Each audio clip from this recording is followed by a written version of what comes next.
Vegan Cyclist. So I've got Chaz with me.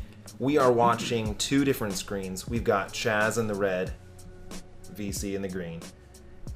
So we're in the same race. So I think this is kind of going to be a unique Racecast. I believe this is Racecast episode 8. This is going to be a legitimate Racecast. This is what I started this for, is to watch a race real time with other guys that were in that race and kind of walk you through how this happened. So, Chaz, say hi.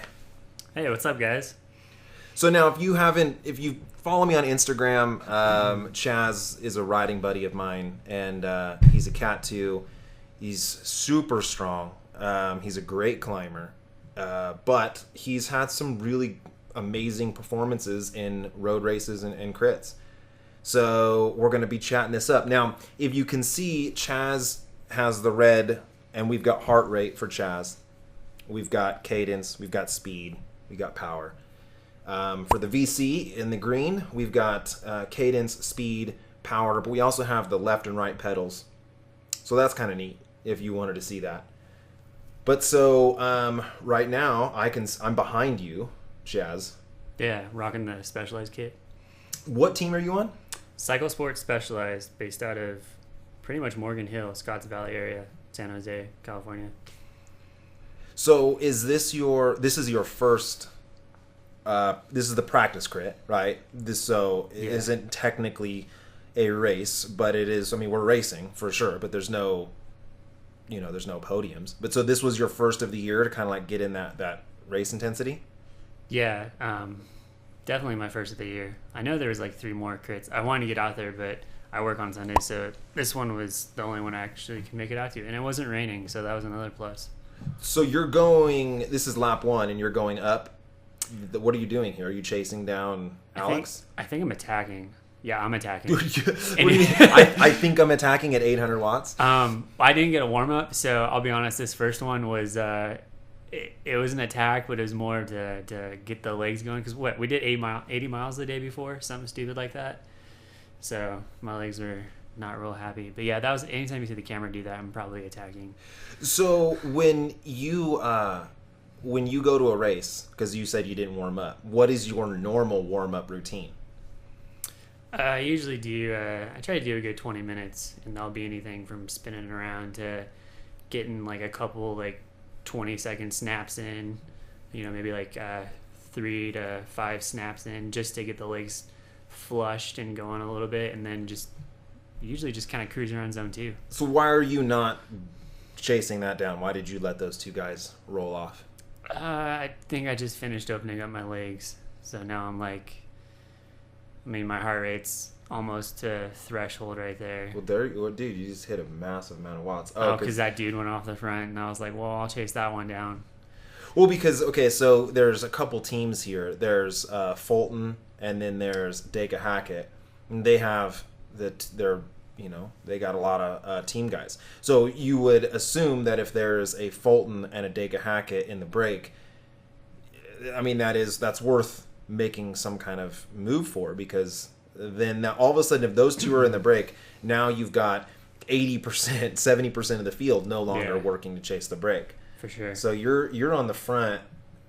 I think I was just kind of keeping this one in check, because I did realize that this was a tough race, because even though it was advertised as a 1-2-3 race, they kept 4s in too, and it was tough because there's quite a few 4s and 3s that went off the front, and it's like, nah, I don't really want to go with that, because I don't think they got with to go the distance.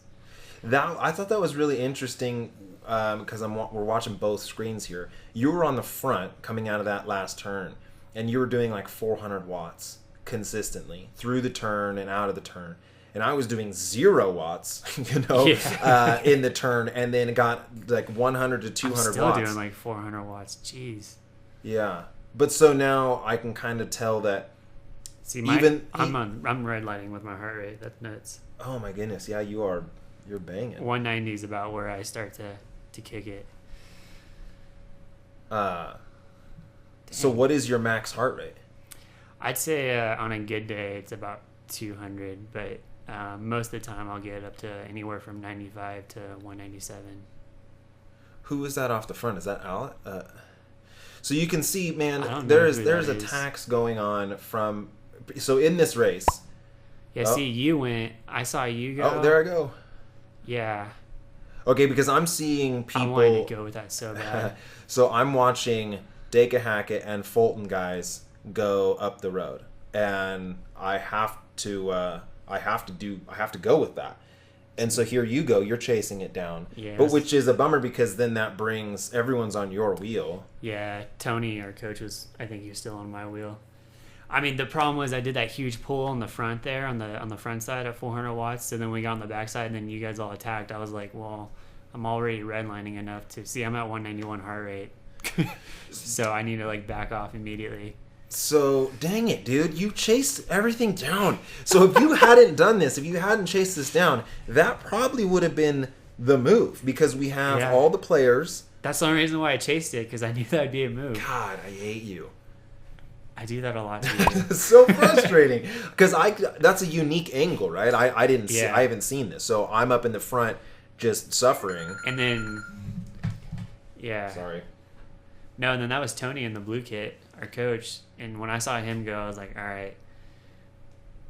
But I was redlining, so I was waiting for people to come around me and just try to follow wheels, but no one would come around. Right. No, and so like this is on your angle, on your screen. That's a place that I've been where I miss the break. I'm trying to bridge to the break.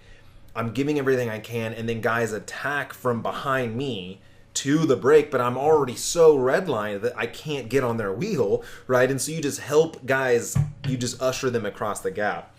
Man, that's a crazy angle to see because I didn't really think that was a move that was. No, there was a couple of times you got in some good moves where it was frustrating because before the race you're like, let's do this together, and I was so pumped, and then our attacks were like counterattacking each other the whole race, so we never got into a move together, and it was frustrating because you got in a lot of really strong moves and I got with nothing. Well, what's your finger doing? So, but I got into some good moves, but you pulled me back, man. Crazy. So okay. So the Fulton guys, the Fulton guys are in a green. Okay, so if you're watching Chaz's screen, they're wearing the yellow helmet. And they've got Alex. The guy in front of me is a Cat 4 right now. Yeah, but he's a sprinter, right? And on a flat, he's pretty solid. On a flat crit course, that's the thing, man. If you're a good sprinter, you don't have to go with any attacks. Just try to use the maximum amount of your fitness to hang on and get there. He didn't end up hanging on because this race got blown apart. There was attacks after attacks after attacks after attacks, and then I think it dwindled down to maybe not really a break. It just sort of was a selection. Yeah, it was like what's the word? Like attrition the whole time. Just trickling down, and finally we got down to just a couple of guys that could actually hang with each other. Dude, you got the wheel to be on right now, on Tony Wolf's wheel. Yeah, so Tony, my coach, the guy's a bus. 6'5". Right, and biggest draft ever. Yeah, you get into his draft, and man, you don't have to go nowhere. Great course. I really like this course. There's not really any super technical spots except for this turn that's coming up is a little technical when you're coming into the final. If you're really going hard, trying to make that. But so you can see a Fulton guy went, and then there's that orange dude. I think he's a really good TT guy. I want to say he did the Madeira stage race, and I think he won the Madeira stage race in the P12s. Really? Maybe it wasn't that guy, but there was a guy from that team, and the TT effort he put down was just amazing. Oh, Richard's off the front, the Cat 4 guy. Yeah, I saw him go, and I was like, no, I'm not going with that, because I knew he was Cat 4, and I was like, I wanted to go, but from my point of view, I've gotten in plenty of breaks where I'll start to drive the pace, and then I look back, and they're gone. So there's me up the road again. Then here you are just chasing me down. Dude. Well, I was okay with it until you went, and I was like, all right. And then, the Fulton guys went, and I was like, well, I got to go because Fulton's in it. Dude, there were a couple times that I was in the break, and I was just thinking, dude, there's no way There's no way that we're going to get caught. So right now on my screen, on the green screen, Jamin, he flicked his elbow and he was like, come on, work. And I said, dude, it's you have the team, right? You've got your teammates up the road. You have a teammate up the road and you've got teammates in the back. I told him, I was like, dude, it's on you. You make this bridge and then I'll start working. But you have the team. I don't, right? So I kind of was hoping that he was going to drill himself, because if we work really, really well together, we go equal pulls and the break fails or that move fails, who cares for him, right? He's got 4 or 5 other guys to like fall back on. But for me, I got nothing. So I'm trying to make him do 80% of the work. But so then there's 2 guys off the front. They're still off the front, right? I think they are. Yeah, they were off the front for a while. It was the Cat 4 and then the orange guy. And kind of wish I went with that. Yeah, but dude, you knew they were destined for failure because they did not. If you look, as we're doing 19 miles an hour right now, we weren't real concerned. So I guess you're right. Yeah, We're just chilling. And that was the thing, is that when a break gets off the front, it's sometimes pretty good to not chase it down tactically, because it makes the group more casual and less surgy and less attacky, because people aren't going to attack when there's a break up the road. And so, what it will do is it kind of ease off the pace a little bit. And again, you have Fulton and you have Dacre Hackett. I know that they're not going to let those 2 guys away. I see one of them came back right there. On my screen, you can see him now. You just passed him earlier. Oh, the Cat 4? Richard. He was in the break. So that orange dude's solo now up there, I think. Yeah, and he was solo. And we're drilling pretty good. I want to say there's a Fulton guy in there, because the orange guy, and then I think there was a 2-man break for a while, and then we almost caught him, and I think that one of the Fulton guys dropped back into the pack, and then the orange guy kept going. But we'll see. And this is what's so neat about the Racecast, right? This type of Racecast is you think you know what happened in the race, Yeah. But then you look back and you go, oh, this is totally different. Very similar to watching you chase me down twice now so far in a successful break attempt. Here I am on the front, where I'm not drilling it. Obviously, you can see my watts are piddly, but I am making it to where tempo. Well, hard enough to discourage people. Right? So that's the thing. Well, it's hard enough to keep the flow going, right? Yeah. Because if you're on the front and you just stop pedaling and everyone else stops pedaling, you can easily get into a deficit where that break, even if it's just one dude, is just too much, right? And so here I go falling through the pack, but I kind of did my little. I think I'm doing an attack right now. Yeah. A seated one. I'm doing the do not follow me trick. because the little gap kind of got split there, right? Yeah, I think it was a Dacre Hackett and a Fulton guy that went up the road. So when you're in this position right now, and those guys are within attacking distance, what are you holding? Do you have a certain zone that you're going to hold right now to slowly bring that back instead of just snapping to that? Or like, what power are you trying to hold right now? Oh, am I going? I think you're going. So Fulton went. Oh, because see, I'm already up the road. You're catching up to me. So I guess I did create a gap. So for me, I rode it to that corner, and then when I pulled through the corner, I purposely pulled all the way over to the right to let those guys pass me, and then I just jumped on their wheels because I got tired of working. And the thing was, but you caught me. You're on my wheel right now. Yeah, I'm on Tony's wheel. But I had to make that bridge, right? I had to make that because everyone was just looking at me, going, "Well, it's on you. We have teammates up the road now," and so I had to make that, because not all the time do you. The thing is, if you hesitate, sometimes if you just hesitate a little bit, it's too late. Then everyone starts looking around, and then it's like over. And that's the difference between like burning a match and not burning a match. If you hesitate, you're probably going to blow a match trying to catch back up. If you don't hesitate, you can usually just roll a little over threshold to get there. Now, the guy on the front of this group is a Fulton dude, but he's got a teammate up the front, up the road. And I was thinking, he's pulling a little too hard for having a teammate up the road. Yeah. Now, I mean, there's a fine line between that, right? If he just stopped pulling, then guys are going to maybe start going attacking and that sort of thing if he goes too slow. But I think he could be going a little slower because we weren't catching the break, but they weren't getting away that much.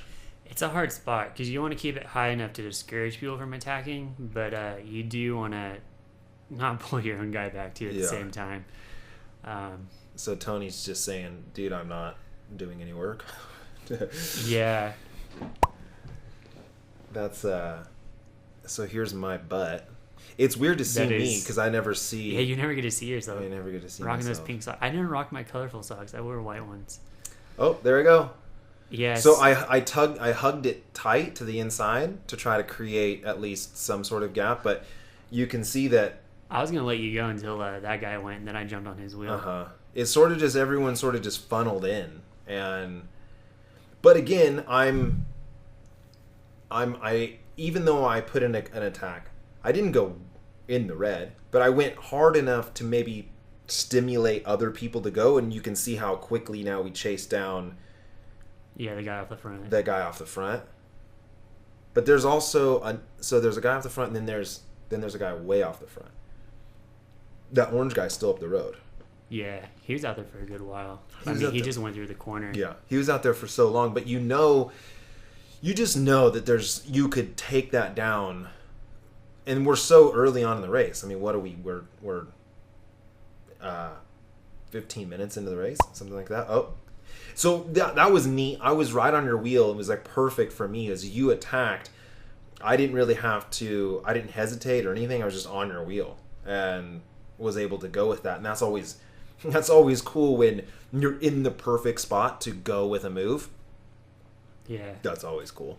Well, see, those guys just finished. Well, you initiated that attack, and everyone went hard through the next two corners, and I just got to follow wheel, so it made sense for me to launch another attack and see what happened. And I think you all were with us. Yeah. So I don't know if the whole pack was there. The thing was, it was just the pack was always together, but almost like every attack, you would lose maybe one guy, right? So maybe it was just me and you because I followed in behind you. Yeah, maybe we had a little. I don't know. I don't know. What am I doing? I'm doing 300. So yeah, there might have been a small. See, I'm looking back, and then you see everyone, and it's everyone's lined up on your wheel, and so the idea usually is to try not to burn matches that are only hurting you. You know, Yeah. if you only put power down and it's hurting you, and everyone else is just on your wheel. So that was kind of weird that I went into that gap right there. I should have just just fell back. You should have did what I did. Yeah. Why did I do that? So, we're going 26 miles an hour right now. Look at your heart rate, dude. What was... that's about threshold. Yeah. Yeah, when I do my 20-minute power test, I usually average about 185, so that I can do that. I mean, I pretty much averaged that for the whole hour race. I averaged about 179, I think, for the day. Which people are like, "God, that's so high," and I'm like, "Nah." Yeah. What's your resting heart rate? When I wake up in the morning, it's about 43 to 45. So just chilling on the couch, I can get it down to like 48, 50. So Tony threw a little attack there, and I started to go, oh, here you go. I started to go, and then dang, look at my watts. I'm a beast. So I saw Tony go, and I was just thinking, man, again, he doesn't have a team to support him here, so he's probably not going to last. And then you went. Dude, look at those watts I'm putting down. You went, and I was thinking, man, because that would have been really cool if you, me, and Tony all got into a break together. Yeah, for sure. That would have been we would have been able to work really well together. But yeah, so I've already kind of burned a few matches, and so have you. You know, guys gave you the elbow flick. Your turn. Nope. No, thank you. Because so you can see on your screen how close Those guys are. So here's what happens right here is that the orange guy. So there's two up the road. I love that. The two up the road. One of them gives up and is like, I'm done. Yeah. We're getting caught. And the other one doesn't. And man, that has happened. I've seen that happen so many times where you get right to the break and you kind of just go, okay, it's over. And But then then it goes out again, just like Turlock, yeah. right? When you and I we got into that break, and dude, they came within. Oh, did I just attack out of that corner? I did attack. Yeah, I did see it attack. Get it? Yeah, you're going, dude. Your legs look like Peter Sagan's legs. Dude, it's funny. I actually have calves on this video. Yeah. In real life, I don't have calves. Did you like Photoshop that in for me? I guess I did. Appreciate it. So you flick your elbow. I look back and I go, okay, we've got a small little gap. And then what are you doing here? Oh, you're good. Just shuffling in the back. Everyone was there. Everyone's there. See, on the previous straight, I flicked my elbow for you to come through, and you didn't come through. I literally just posted up and started rolling like zone 2. Well, because we were, and no one else wanted to come around. I'm like, fine, whatever. You guys can chase them down. but we were right on them. We were. Right. And so then that's what I was saying is that the Fulton guy started to come back and that breakaway broke up, but the orange guy kept going. And I mean, dude, if you're a good TTer, like, sweet, man, you know, you might be able to make that work. But for the most part, dude, if you're going to make a break work in a criterium, either you are impossibly strong or the group essentially lets you win. Right? I mean, that's not their idea, but them messing around, them not chasing, them not... Very rarely are you going to be solo giving your all, and the pack is giving their all, and you stay away from them. Yeah, sometimes you win because they're like, we'll wait till the last 2 laps, then we'll pin it and we'll catch them, and they don't realize how much leash they actually give you, and you can scoot by with that sometimes. So what are you doing out here in the wind, doing 300 and something watts? I think I was just... falling to the back.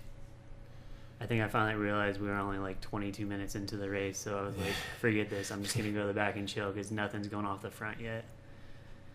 So do you have an average wattage that you look at? So for me, in the first 10 minutes, if I'm 320 watts, I'm average, I'm sort of like that's sort of fast, right? I'm like, probably won't attack out of this, and then if we're like halfway through 30 minutes and my average watts are still over 300, I mean, that's fast and hard, and I'm needing to take a break. Do you have any sort of milestones like that you're watching your data to know? Yeah, this season I'm doing something new actually. I use this thing called Exert online, and it allows you to see your peak power, and as you use a certain amount of watts, your peak power will actually dip. So it's kind of like a real-time fatigue meter, and they actually make an app for that for your Garmin. So I have like a live fatigue meter on my Garmin. So I realized it was dipping pretty low, and I was like, I'm just gonna chill. So I went back to the pack and I was chilling here, and you can actually see in my data where it almost fully restored to my peak wattage. So if I wanted to sprint at that point, I could put out whatever my peak wattage was. That's cool. Yeah, you should check it out, dude. It's pretty sweet. I know. Helps for interval training too. Gives you an idea of how deep you can still actually go. Well, also with heart rate, you can do a little bit of that with heart rate, trying to get your heart rate down. Yeah, I mean, I'm in like 157. I'm pretty close. I'm definitely in my zone 2 heart rate zone, but like chilling zone 2, right? I'm in the 130s. So yeah, like I said, that's why I dropped back. I was just recovering. Dude, look at my left and right. It's so weird how, I mean, it's not way off, but it's not equal. You know, it looks your left side's more active than your right side. It often looks like I'm putting out more watts on my left than I am my right, which would be, I don't know, I have a knee injury on the right side, you know, and so maybe I favor my right side. But I would say that my right leg would be more powerful, right? I'm right-handed. So you can see right now it's kind of bunching up, and both you and I were very active in the first 10 minutes. And now both you and I are kind of saying, you know what, let's relax. Let's let other guys do their thing. Let's recharge our ammunition here. Well, it helped because I feel like we both got the vibe from the group that everyone was tired. So for me, I didn't feel threatened by going to the back and just chilling. I felt comfortable with it. I was like, nothing's going off the front. I'm not going to miss anything. Whereas if we were racing against the big teams up north, one, I'd have more teammates, so I wouldn't be attacking too much. But two, I would be more scared to do that because then we'd have like Mike spikes or something going off the front. And you're like, well, that's a game changer. Yeah, and so that's like a good point. Is that this, man? I've said this before. Know your audience. The thing is, one, you can't underestimate any race. Even if you're racing with a bunch of Cat 5s, it doesn't matter. A race is going to be hard. But, you know, knowing that we're racing with local talent versus, you know, statewide talent, national talent, there you can take liberties where you can attack. So here's something that I noticed, that when I'm racing local guys, dude, I can attack 15, 20 times in a race and never be feel threatened that I'm going to get dropped.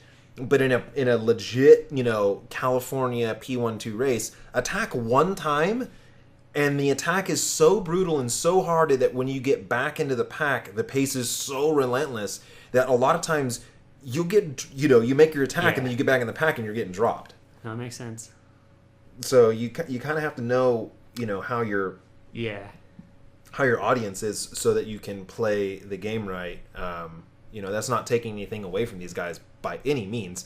I'm just saying that, you know, our average speed right now is 23, 24 miles an hour, which is, you know, whatever, that's decent. But when the pace is 30 miles an hour, it's a game changer. Yeah, it's a game changer for sure.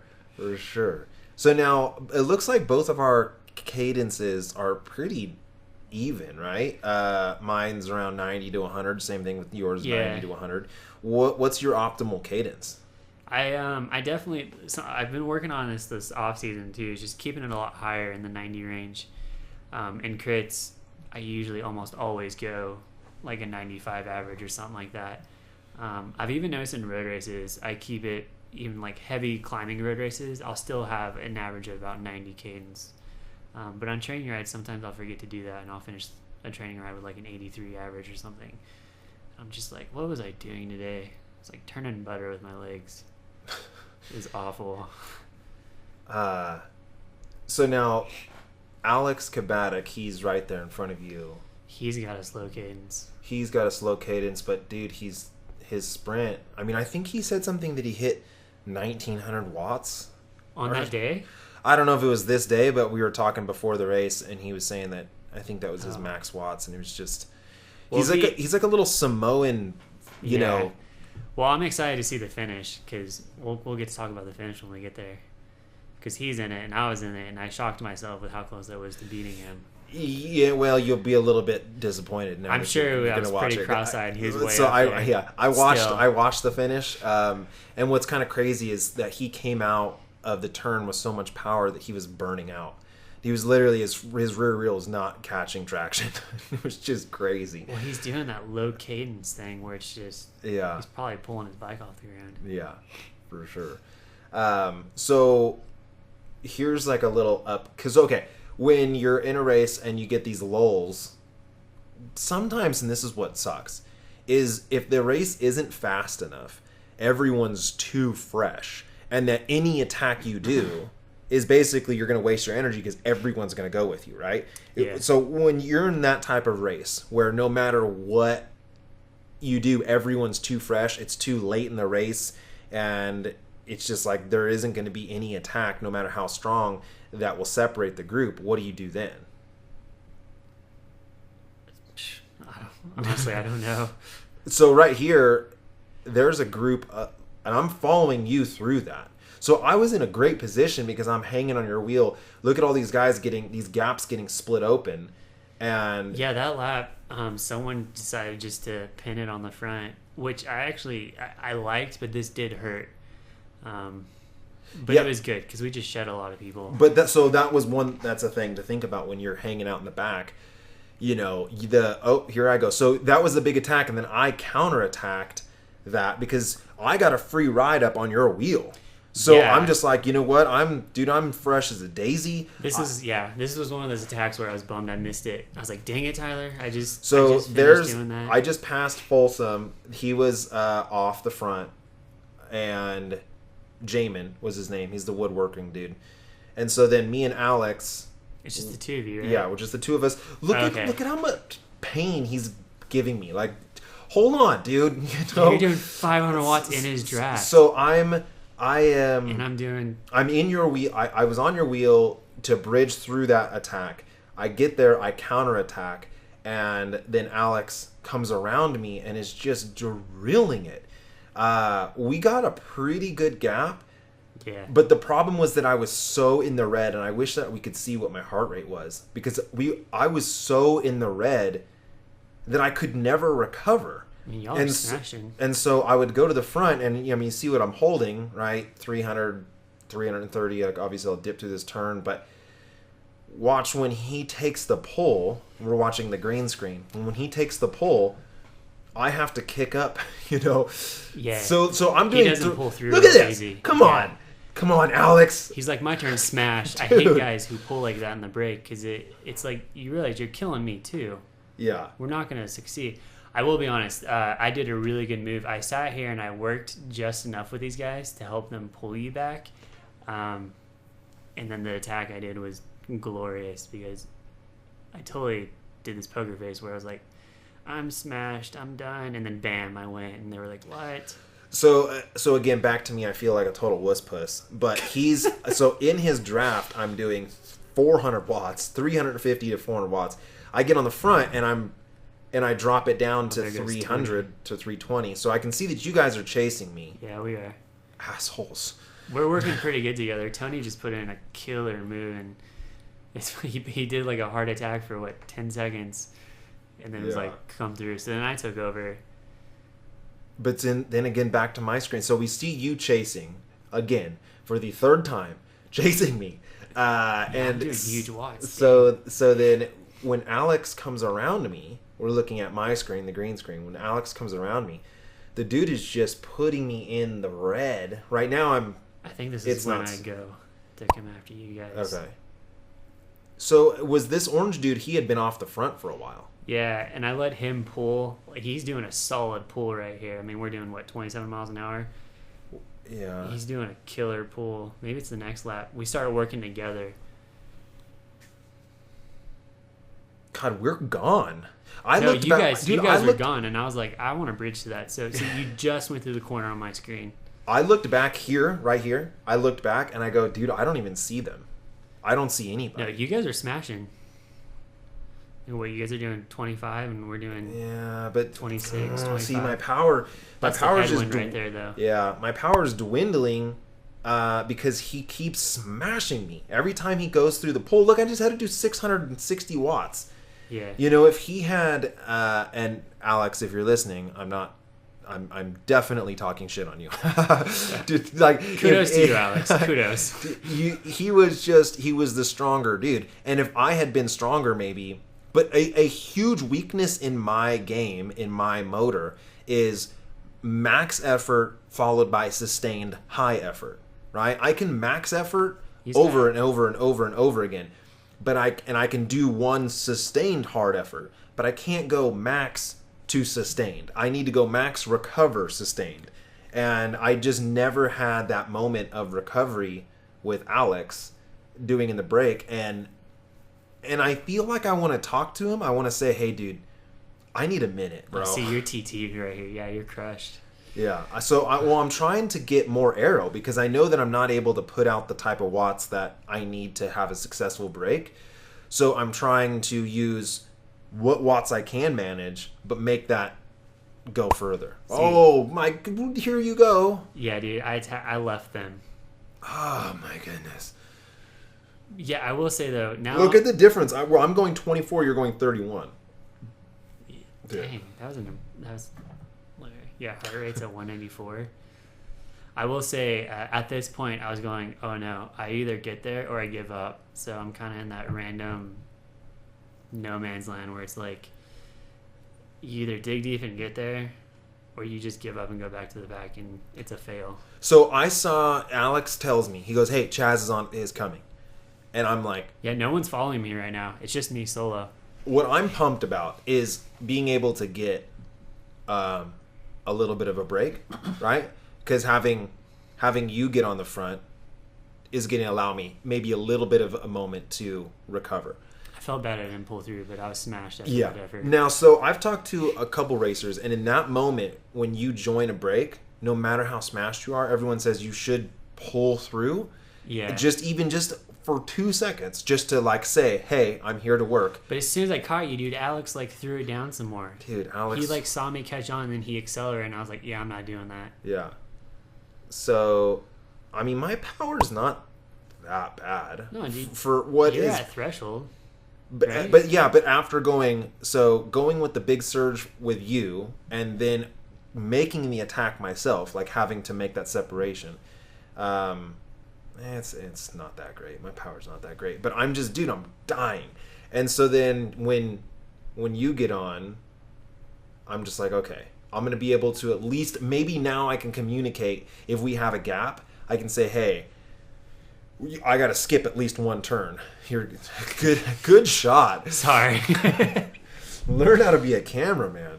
And so, at this point, I could possibly tell you guys, hey, man, we've got a good gap. Let's work together. But I'm going to need a minute. I need to skip one pull. I would have hated that. But sometimes I just did 400 watts on the front and was like, Alex, your turn. Well, and sometimes, honestly, that's what you need. And I've been in breaks where so we got caught. Yeah, we got caught. How did we get caught? I don't know. It must have been, I don't know, one of those guys must have did a huge pull. Or maybe Tony did it. We'll have to ask Tony. Yeah, that's... if you're watching, it's your fault. Yeah, always Tony's fault. So, man, that's a bummer. We were drilling it. And at this point, I'm kind of thinking, man, I'm done. Yeah. I'm done. And it's so frustrating when you're just redlined and you think that this break, if I just hold this, we're gonna make it. And then all of a sudden you look back and the whole pack is on you. Dude, when I bridged, I was like, done deal. 3 of us to the line. And then within a lap, they're there. And I'm like, what just happened? Yeah. It's such a But waste. here's the thing is that how many of those guys bridged that and then got flicked? Because those 2 dudes that were just in front didn't make it to the finish. Yeah, this is pretty much where it became a game of attrition. Yeah. Guys who bridged that gap and pulled it back, then when the attack started coming again, so shortly after such a mega effort, right? I mean, what are we, like 38 minutes into the race? Something crazy like that? Something close, yeah. So, I mean, we're over halfway. So we're now at that point where it's like, if you're burnt out and you're going to get dropped, you're going to get dropped. Well, look, I mean, we're doing 28, 29 right now, and that's after everyone drilled it. But, dude, Alex was... he told me to pull through, and I was like, nah. Alex was... he was on it, man. He had... It's funny. There's been plenty of times I'm in that situation where I go pull through, and no one pulls through. So I will literally just stop pedaling and just start coasting, and it forces them to pull through. But most people don't do that. They go pull through, and then they don't pull through. So what they do, they just put their head down and keep smashing, which is what Alex is kind of doing. He let off finally. Yeah.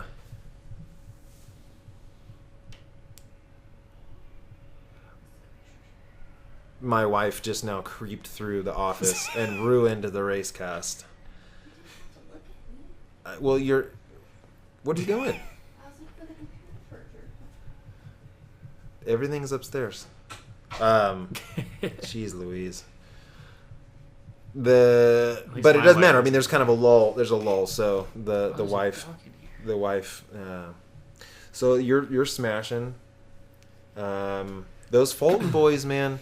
Here I go. Oh, so I told Tony because you and that Fulton guy and one other guy I can see drifted off, and you guys were just drifting away. And Tony looked back at me And so I yelled at him. I said, "Go! Don't look at me. Go!" Well, what happened was Alex is this Fulton dude's teammate, and Alex was like, "Go, go, go!" And I was like, "Well, I guess I'll go with him too then, since he's letting me know that he's going." So then that's when I kind of went after him, and you guys caught me, and I was like, I'm not gonna do all the work to close the gap. I think I get in this move with him though. I think you do. Because I was in a break. I think I was in a break with. Pull him back. I think I was in a break with Jamin. Maybe Maybe I'm not. I'm not sure. Maybe I guess not. But so. 8 to go. We have 8 laps to go. Okay, is that what it said? Yeah. And so at this point, man, I'm off the front. Yeah, By myself. Well, dude, Tony kept doing that. If Tony got on the front, he would just look back at everyone and go, "Not doing anything." And and that's a great move to play when you're Tony, because for the most part, the only competition in this race is Alex, right? Yeah. Sprint wise, if it comes down to a sprint, Tony has a huge advantage with his mammoth-sized body, and so if he just sits in and it comes to a sprint, he's got all the energy. Like, he doesn't need to do that. He ended up getting a flat, quotation marks, a flat. And so he did not make it. He dropped out 5 laps to go. Yeah, he just randomly was like, "Go, Chaz, go!" And I looked back, and he was like, "Go!" And then next lap he was out, and I was like, "What happened?" I got a flat. So that's why you told me to go? Like, thanks, man. Well, so I guess I'm confused at how this race plays out over the next couple laps, because I felt like it was kind of a break, but it wasn't. It was like like 4 or 5 of us, but it was like a 10-man. It was like an 8-man group, and there's 4 or 5 of us that kept getting away, and I kept clawing back on, and we kept rotating who was in those 5. It was weird. Everyone was about. Well, ready it to drop except for us. ended up getting split into 2 groups, because I remember the second group with Tony was chasing us. But so you and I made the front group. And so throughout the whole race, it was just like one by one dudes were getting flicked, piece by piece. Every attack, we'd lose one guy. And then right around now, it breaks up into 2 groups, 2 significant sized groups. Are you attacking over there? No. You're just chilling? No, I'm just looking back. Which is so funny that... what's that dude's name in the black and white? Is it Chris? I don't know. From Sunnyside Bike Shop? He's a strong dude. Yeah, he was strong. I was trying to talk to him, and he looked at me like, "I don't want to talk right now." No, I think he was hurting. Yeah. He was hurting for sure. And Andy was there. Dude, Andy always does this to me. He always drops off the back, and he goes, "No, go." And it's like, dude, no, I'm not going to just let you hang on the back when you're not doing anything. He was frustrating me, too. So there's always those guys who get with you in the break, and it's like they're barely able to hang on.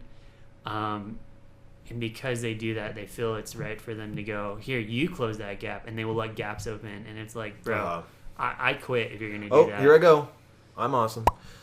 So I saw Alex go. And, dude, I'm always looking back. And then right here, he went, but I realized, I'm smoked.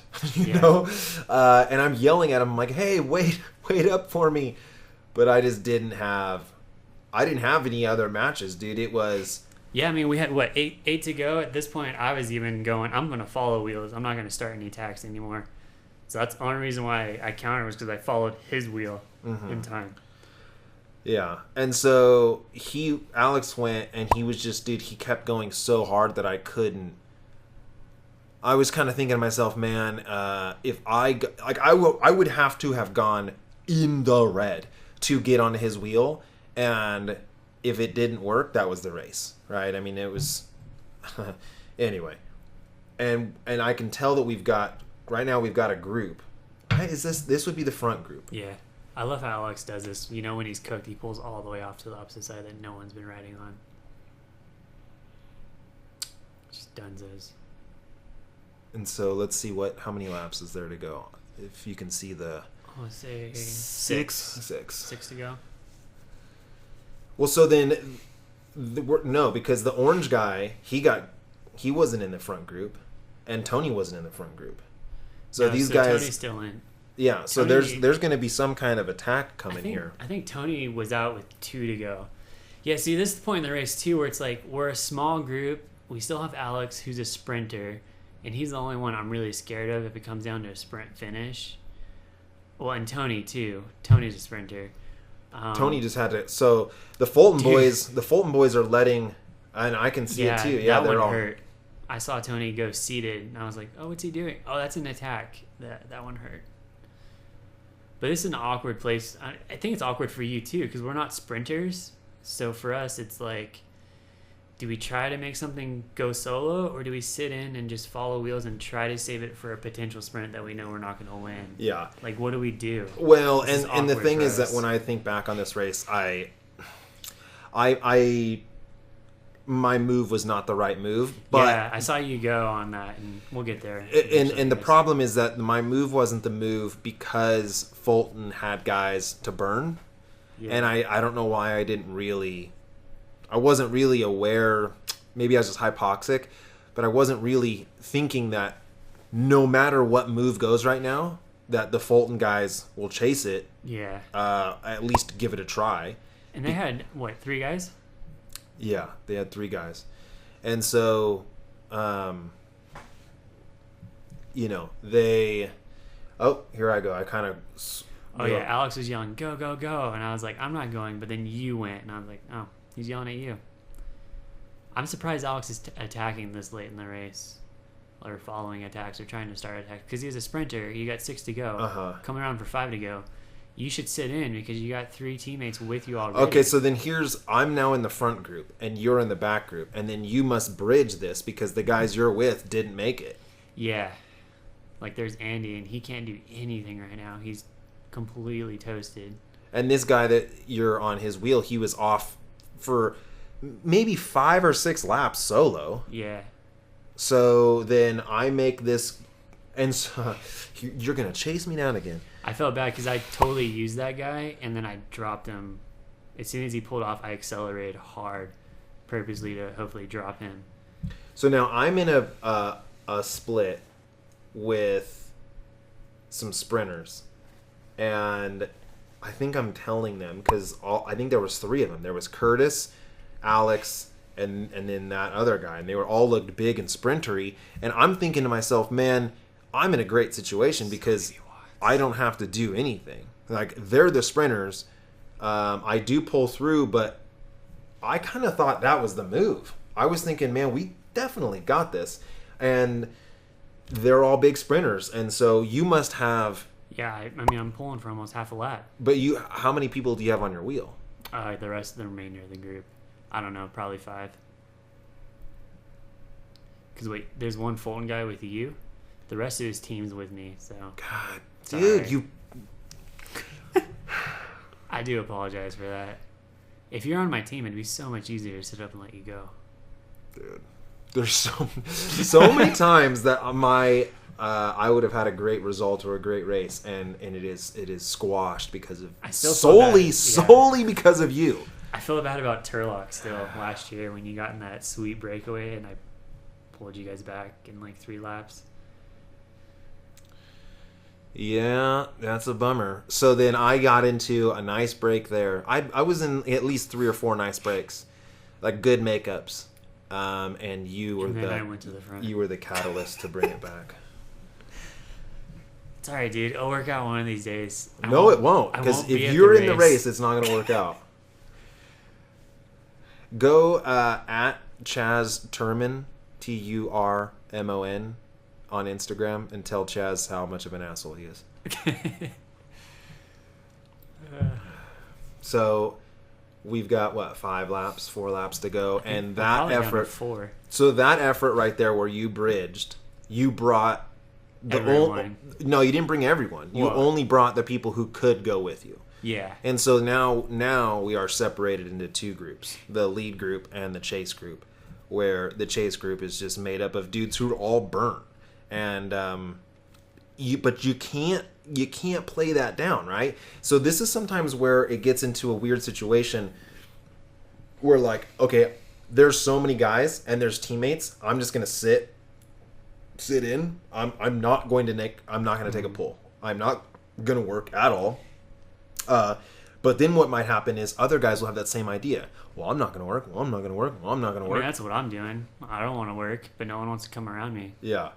But also we do have some guys that are off the back that are trying to catch it back on. Well, yeah, there's a whole group that's trying to chase. So that's what I'm saying. Is some of these guys were like, we gotta go, and I'm like, dude, I'm not doing all the work, and I think you felt the same way. Like, oh, dude, we're not pulling all. I got into 3 or 4 good breaks that didn't go anywhere. We already hashed that out, and so I'm just saying to myself, I'm gonna hang out. And what I should have, and it's okay. Race for top 5. Those are different tactics than racing for the win for me. No, for sure. So what am I going to 3 to go? What am I going to do right now? Am I going to race for the win, or am I going to race to be top 3, top 4, something like that? Well, that's what I'm thinking right now. I'm debating. We got 3 to go, and I'm like, do I try to go with 2 to go solo, or do I just sit in and try to do the sprint?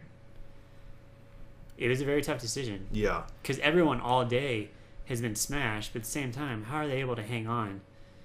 So I didn't really see that working. So I decided to stay in. And so in the end, what ends up happening is there was like 3 guys that were in the final sprint that just gave up in the final sprint, just stopped sprinting, and I was like, dang it, man! I was pissed because I should have, if I played a different game, I definitely would have been racing with you up there. I mean, it would have been.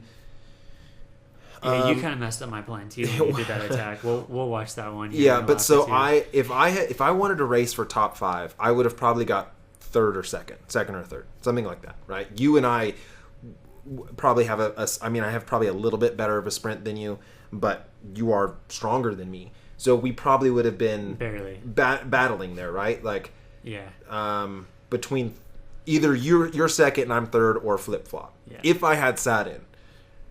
But again, like what I'm saying is that I wanted to race for the win. So we got 2 to go, and we got 2 Fulton guys in front of me. Their sprinter Alex is behind me. And I'm gonna be honest, I did not pull through. I said, you guys can do all the work. You guys have the teammates, the brakes established. I'm not doing anything. I'm riding your wheels. So these poor guys, I actually sit here and let them rotate for like the next lap. Well, and Alex just went all the way to the back. See, I just immediately went to his wheel and was like, jump on it. I'm not doing that. Yeah, but that's not a dick move because they're the team. To them, it seems like a dick move. But, I mean, I'm like, you're a team and your sprinter's there. You get to do all the work now. Yeah. I'm solo. You're in the selection of, say, 6 or 7 guys, and you have 3 teammates. Yeah. Really, what we should have all been doing, what we are doing, is just kind of sitting on wheels and just doing zero work. But we probably should have forced them into that situation earlier on. But I think that's a good note for the person out there who's like, I feel outnumbered. Well, sit in. You don't have to do anything if you're outnumbered by a certain team. Mm-hmm. It's not your duty to feel obligated to pull through in the remaining laps. But see, here's where when I make my... They just did 2 pulls now. When I make my attack, I am thinking that they were just on the front for a while and are burnt. And I'm hoping that there a slight hesitation when I make my attack, I win the race. Yeah. Right? Because we're so close to the finish. It was a tough one. It was a good gamble. It's either it's going to succeed or it's going to flop like it did. And that's what... Thanks. Well, you made it pretty far, though. That's so funny. He waves at you. Go. I know. And I was like, no, you go. You have a sprinter. And he's like, well, my teammate's up there. And I was like, whatever. So I decided to just cover it. Yeah. But now this puts me... Alex comes around, and now I'm on the very back. And again, this is we're gonna beat this dead horse here. I am going to make a move for the win, but if I don't make that move and I do it, everyone's gonna be like, just sit in. I'm not going to beat Alex in this sprint. It's just not going to happen. See, I pinned it here a little bit, hoping to drop those. Well, yeah, you're going, Alex. And it's like creating a little elastic. Now, for me, the biggest thing I wanted to do is keep Alex behind me. This is last lap. Yeah, we're wanting to go. Ding. I have Alex behind me, which is exactly where I want him, because as long as I come out of that corner first, I think I can outsprint him. And so far, it's good until you decide to do something. And okay, so here we are. I'm on the very back. This is last lap. I'm a little bit toast, but I've definitely got a match left in me, and I'm like, what, 3 wheels back? I'm in the perfect spot for me. yeah. Like, I'm digging this right now. But so here's the other thing is that we're going pretty slow for it being the last lap. It was pretty slow. So there's going to be a moment where it just lights up. And the closer to the finish line we get before it lights up, the worse it is for me, because that acceleration is going to be so snappy. And so, I mean, like right here, we're just barely going 25 on the last I'm two. pumped. I'm like, okay, yeah. So here I go. I'm like, give me to that corner right there, and I think I can take it. So I go with half a lap to go. Yeah, you go. So I went to follow you, and then on my left side, here comes Alex, and I'm like, great. Now I'm behind Alex where I don't want to be because he's the sprinter and I'm a climber. Tyler's up there, and he has no daylight. So right there, I was like, that was a stupid move. And I look back, and I'm just like, well. But you kept it going, so mad props. Well, and then when they jumped, I wasn't ready for that. Yeah. And so I kind of get back on a little bit, but that was my match. The thing is that I wish I had gone again right now, because so many of the guys sat up in the middle of the race. But watch Alex's wheel. Skirt. It's just like chattering around that turn. Hey, I almost hit 1,000 watts.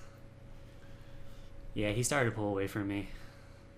Oh, right here. I think I'm in the saddle at this point. Yeah.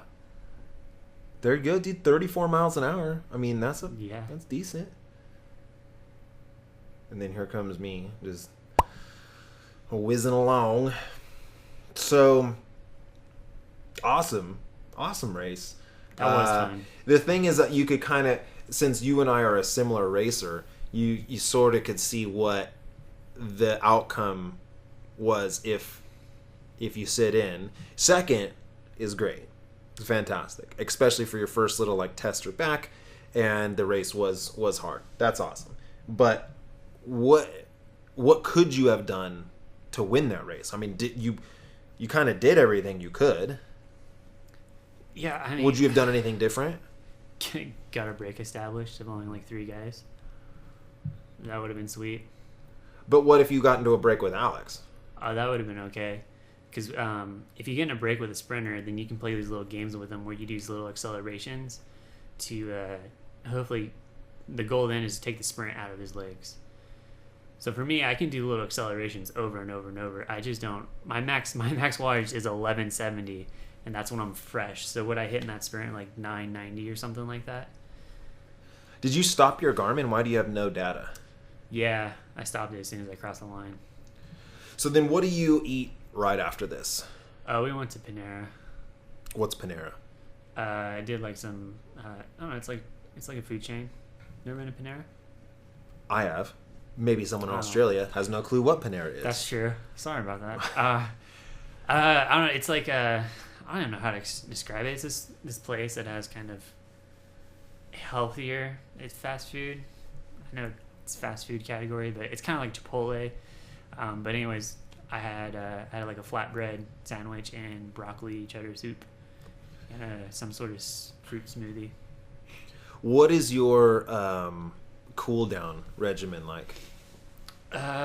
Just spin. I think that's what I did this lap, was just spin. Literally drop to the small ring and just spin around, because at that point that's all you need to do, and just enough to get the rest of that, I don't know what you want to call it, lactic acid in the legs to flush out. Because I remember doing a VO2 test with Tony, and as soon as I failed on the test and I was done, I literally stopped riding, and the gal Felicia there was like, no, keep moving, you gotta flush all that junk out of your legs now. So that's all I really do now. Even at the end of like training rides, even if it's just zone 2 for like 3 hours, I'll still drop to the small ring and spin for the last 2 to 5 minutes. Right. And this is kind of a cool moment if you've never raced. After you race and you've battled for an hour with everyone, then you start retelling the battle tales instantly. Remember that time in lap 7? Yeah, 5 minutes ago. Yeah, I remember that. So it's kind of neat. You hook up with someone and you just chatting, and so then you Or someone goes, that was a killer move that you did, blah, blah, blah. And I'm like, yeah, it didn't work, though. It was a killer move. It would have been even more killer if it worked. Well, what's a bummer is that everyone here didn't see my attack on the backside. So they just think that I got dropped. You know? I come around the finish line just wheezing and off the back, and everyone must have been like, oh, he sucks. But I did, I made an attack. So I'm trying to, we'd call that a humble brag, right? Being like, oh man, my attack on the back was hard, you know, trying to let people know that happened. And so there's Tony hanging out, going, "Oh man, I got a soft tire," and I pulled off, soft tire. And his bae's just laughing at him. Yeah, or get dropped. You know what? I don't. Same thing. I've always thought that it would be neat to have a button that automatically pops your tire. What is my wife doing? She's weird. I was like, oh, it's still on. So, I don't know what I'm going to play at this moment. We're just kind of wrap this up just a little bit. I'll probably play maybe the final lap in like slow-mo or something of that sort. But so you don't play the sprint. So you got there with zero warm-up. What is your how much do you warm up usually? If you had all the time in the world, what would be your setup for a race? Yeah, I really like to get there anywhere from an hour and a half to an hour before a race, because it gives me time to meet up with the team, walk around, get my number, do a little bathroom, whatever, and then I like the solid 20-minute warm up. And then it doesn't make you feel rushed, and you feel way more relaxed before you jumped in. Even though I knew this was a practice crit, and I showed up literally 2 minutes before registration closed and 8 minutes before the race started, and I was still dressed in my work clothes, I was like so frazzled. Dude. Even though it didn't matter what I placed today and it was a practice crit, I didn't like it. It was not fun. But once we started going, I got comfortable again. But that is just, too much stress.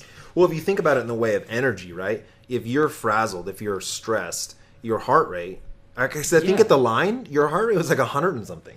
It was like 115. Yeah, it was up there. So it should have been at like 80 or 70. What was 114? Your heart rate was at the line, right? So before you even, because I'm just stressed because I didn't get any warm up in, and we rode 80 miles the day before, so I have no idea how my legs are gonna feel because I haven't gotten to test them yet. And that's always good to get there early, kind of get the lay of the land, and just sort of. I like to walk the course too if I haven't done it before, especially if it's a crit, because you get to walk the corners and be like, oh, there's a pothole there, oh, there's some sand there. I like to watch the other races and see kind of how it plays out, because sometimes you can watch a race and go, well, I've watched 4 races and every one of them a breakaway got away but never succeeded. So you kind of think like maybe there's something about this course that hinders breakaways, or you see a bunch of them succeed, and not that yours is going to be the same, but it's almost the opposite for ours. Yeah, right. Sometimes no break all day, no one's been able to get a breakaway. Okay, first 5 minutes break establishes in our race and they win. It's like, well, thanks guys for telling me a break didn't get away right. In Snelling last year, it was like everyone, dude, no breaks ever work in Snelling. There's literally never been a break that's ever worked. Everyone gets caught at the line. 15 guys go up the road. 17 guys within 20 minutes. It didn't help that they had like 3 guys from what team was that? Rally. Yeah, team. Well, Rally. They had Evan Huffman. He soloed away from the breakaway or something stupid like that in our race. Whatever, but still, But imagine getting in with that. So the thing is, man, reading a race is so difficult because it's the same every time, and then it's different every time at the same. If that makes any sense, that it's like, I don't know. You always will go, yeah, of course that would have happened, but then there are the times where you don't follow the move because you're like, oh, I know what's going to happen, and then it doesn't. And so knowing what type of rider you are, that's how you have to play it. And so, I'm going to get all sorts of snuff for being like, dude, you attack too much, you work too much. Yeah, but see, for you're always racing solo. Yeah. You don't have a lot of teammates. So for me, if I had teammates in this race, we would have alternated attacks better, and we probably could have got something off the front. But if we were coming down like we did to sprint finish in this race, it would have been a lot easier for us. And I actually wouldn't have contended for the sprint. I would have been a lead out guy because I'm not a sprinter. But since I was solo, it's like I have to contend for the sprint, and it's good practice. Would you ever eat anything during a crit, like a 1 hour crit? I've done like a gel before, a goo or something, but I've done it during. I have. I was gonna say I've done it during the longer ones that are like 75 minutes to an hour and a half, but I remember smashing some during an hour crit, about that 25-minute mark in, because that first 20 minutes is nuts. Even in our race, you saw us. We went ham until about halfway through. We all kind of got in this lull, and everyone was just chilling. And me and you both dropped to the back, and we're chilling. That would have been a good time to smash a gel. How much do you weigh? I weigh about 145, so that's about 65.5 to 66 kilograms. Yeah. Whatever it is. Yeah, man. And so what's your FTP right now? 315 watts. So I'm about a 5.0 watt to kilo ratio. But also, again, your motor is that of that you can make a hard acceleration and then hold a sustained effort. And that sustained effort is good. I mean, there's been a lot of times where you get off the front and it's like, dude, you have to pay attention to you because I mean, you're gonna hold a solid pace for a good amount of time. Now, I do notice that I've been in races with you where if the race is just non-stop attacking and surging, that maybe that's a little bit of a weakness, like the repetitiveness of that that kind of blows you back to the back, and maybe just because of how much you weigh, right? Just the sheer. Well, see, I mean, having a 5 watt to kilo ratio is killer, but in this crit, it almost means nothing. Because, I mean, going uphill, that's where it really matters. Yeah. Here, sure, I'm pushing my threshold off the front. The group is still able to go faster than me. Yeah. Does that make sense? Yeah. Like some people will go out and smash sweet spot intervals, and it's like, well, those are good, but you're not even doing them barely at race pace if you think about it. Like when I smash sweet spot on flatline, I'm only going 23 miles an hour, whereas the World Tour guys, when they smash sweet spot, they're doing almost 27 miles an hour. Like there's a total difference. It's crazy how much stronger those guys are. And when you're on a flat crit, raw power makes it's when someone's doing 1,000 watts, like that's 1,000 watts, and so if it's hitting 1,000 watts is hard for you, it doesn't matter if you're light. Like you're more aero for sure. So, but I can't accelerate up just as fast. You can for sure. But again, my problem is the long sprints. That was a long sprint, and I hung with him for the first 5 seconds, and then he opened it up. Because at that point, I hit my ceiling, and I was already starting to come back down from my acceleration. Yeah, but to have won that, you needed to have been in that turn first. You needed to have been ahead of Alex. I had to be in front of him. Yeah, there's no coming around Alex. I was gonna do that until you attacked. Yeah. Well, I mean, dude, I had to do something. I pulled you back a couple times. You pulled me back 4 times, man. In like.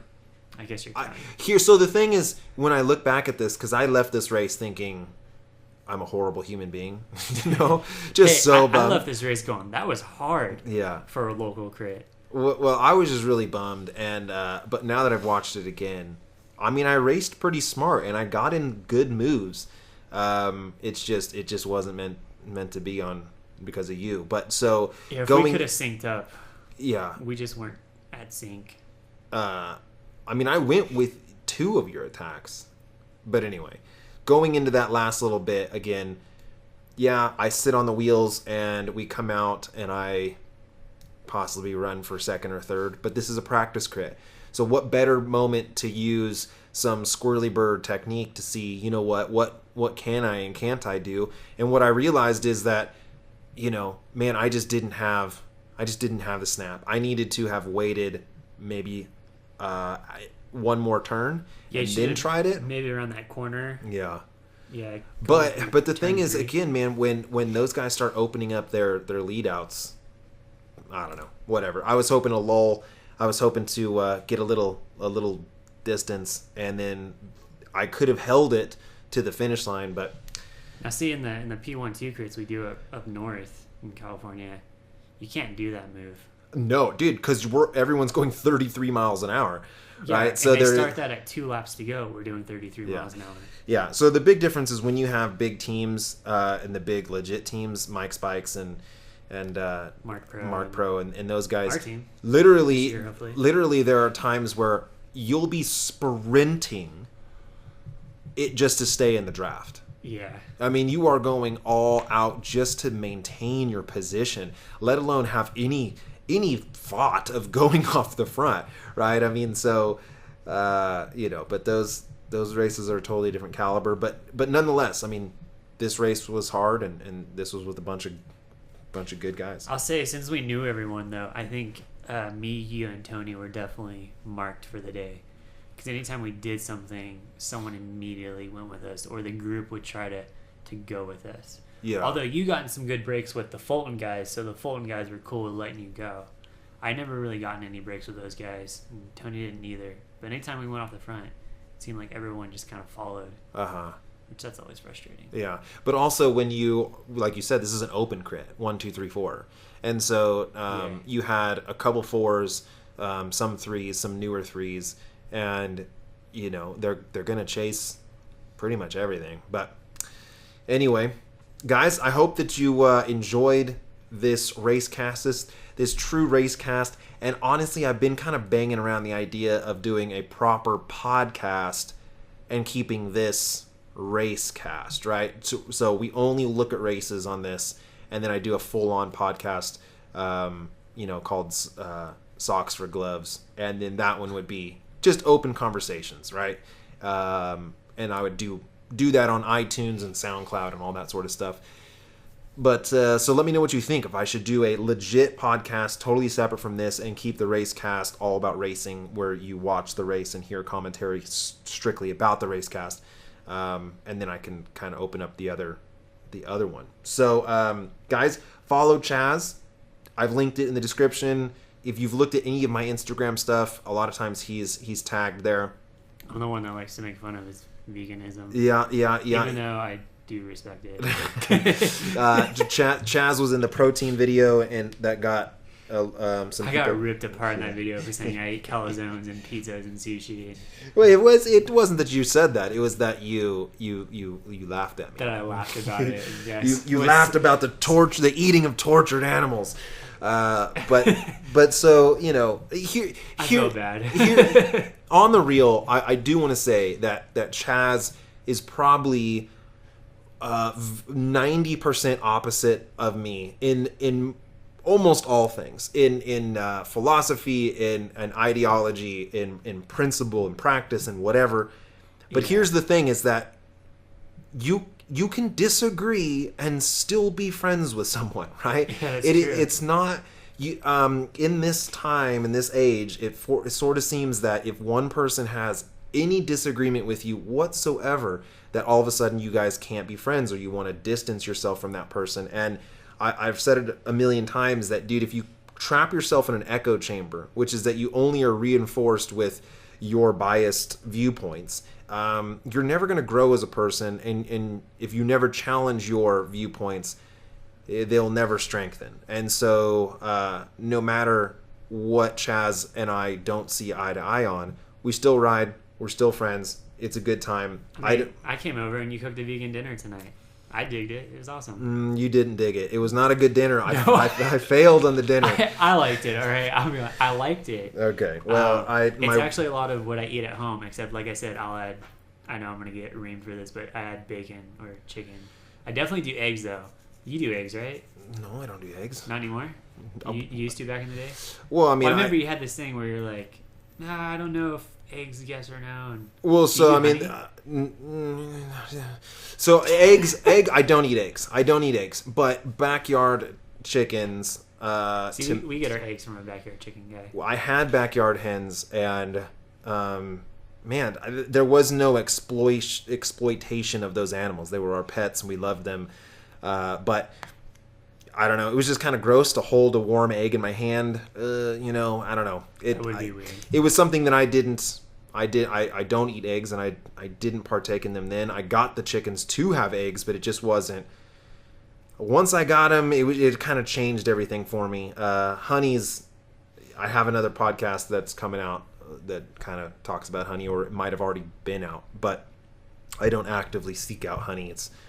But anyway, so anyway, guys, thanks so much. Again, follow Chaz at Chaz Turmon. Is that how you say it? Yeah, Chaz, C-H-A-Z, and then Turmon, T-U-R-M-O-N. Yeah, on Instagram. Oh, dude, what, Zwift? We're Zwifting Oh, now. yeah, dude. That was rad the other day. we are Zwifters, and so follow Chaz on Zwift, and myself. We were on there, and we were found this guy Christopher Larson. Well, he found us. Yeah, he found us. He was riding with us, right? And all of a sudden he goes, "It's so cool to be riding with you." And I was like, "Do you know the Vegan Cyclist?" He's like, "I follow both of you on Instagram." I was like, "Yeah, wait, both of us? What?" so popular by association, but it was awesome, man. And Zwift is going to be really neat for me to be able to get out there and ride with you guys, and have you guys beat up on me and feel like super cool because you smashed the Vegan Cyclist on Box Hill. But definitely follow Chaz on Zwift as well, and then me, and let's get out there and ride. I'm going to set up a group ride hopefully soon, on Zwift, and try. Get your kit on there? I'm trying to get my kit on there. That'd be dope. Talking with the people, but they said that they're getting so much interest in Zwift or in the kits that they're having to set up a whole nother like division of the company. But what's weird is that to do anything on Zwift, you have to like email a person. Like there's this guy Christopher, and he's like email me the group ride you want to set up. And it's like, well, how many people are you getting emailed? Zwift seems like bigger than what it in. I don't know. It seems like a small group of a small team that's taking on something that grew faster than maybe they expected. I think it's exactly what happened. But either way, Zwift is the future. Honestly, if it's not 75 degrees and sunny out, I'm gonna be Zwifting. And that was so funny that guy saying we're riding with him, and he goes, "I'm in Minnesota." And he goes, it's -3 here, and I go, it's 50, and you go, it's 60. Yeah. And it's like, it's 60 degrees, and you're in Zwift. He's legitimately has to be Zwifting. Yeah. To be fair, though, it was raining that day. Yeah, but still, 60 and rain is beautiful weather, pretty much it is. Most else in the world. But the Cali boys are spoiled. I didn't feel like cleaning my bike. Yeah, no. Because I just cleaned it the day before. All right, guys. Thank you so much. This was fun. As always, Vegan Cyclist. Yeah.